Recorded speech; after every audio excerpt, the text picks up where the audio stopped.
देखिए, it is very unfortunate कि आज ऐसा आंकड़ा आया है कि असम भी वर्ल्ड की मोस्ट पोल्यूटेड सिटी हो गया है।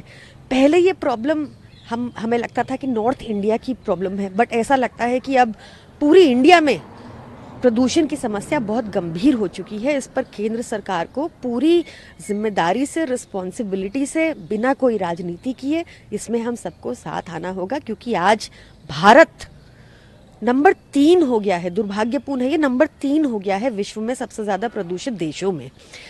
हमने, जब हम सरकार में थे, अरविंद केजरीवाल जी ने बहुत शॉर्ट टर्म और लॉन्ग टर्म मेजर्स पे काम किया था, जिस वजह से इकोनॉमिक सर्वे जो पार्लियामेंट में टेबल हुआ, उसमें केंद्र सरकार ने भी माना कि 31% प्रदूषण दिल्ली में कम हो गया है।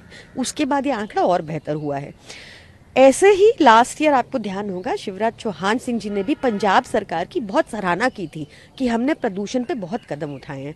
आम आदमी पार्टी की सरकार बिल्कुल प्रतिबद्ध है to work against pollution, but ये एक सरकार अकेले नहीं कर सकती, हम सबको साथ आना होगा। पिछले 10 सालों में आम आदमी पार्टी के बुरे कर्मों का फल दिल्ली भुगत रही है और इसीलिए दिल्ली इस समय सबसे प्रदूषित राजधानियों में गिनती दिल्ली की होती है।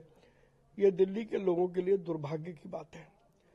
लेकिन अब क्योंकि दिल्ली का निजाम बदला है, तो भारतीय जनता पार्टी की दिल्ली सरकार की पहली प्राथमिकता पर है कि दिल्ली को प्रदूषण से कैसे कम किया जाए, और उसके लिए चाहे वो यमुना का प्रदूषण हो, चाहे वो वायु प्रदूषण हो या जल प्रदूषण हो, या जो वेस्ट अनेक प्रकार से निकलती है, घरों से निकलती है, मार्केटों से निकलती है, हॉस्पिटल से निकलती है, फैक्ट्री से निकलती है, उस वेस्ट से जो प्रदूषण होता है उसको कैसे रोका जाए और कैसे कम किया जाए। निश्चित रूप से हमारी सरकार इसके लिए संकल्पित है।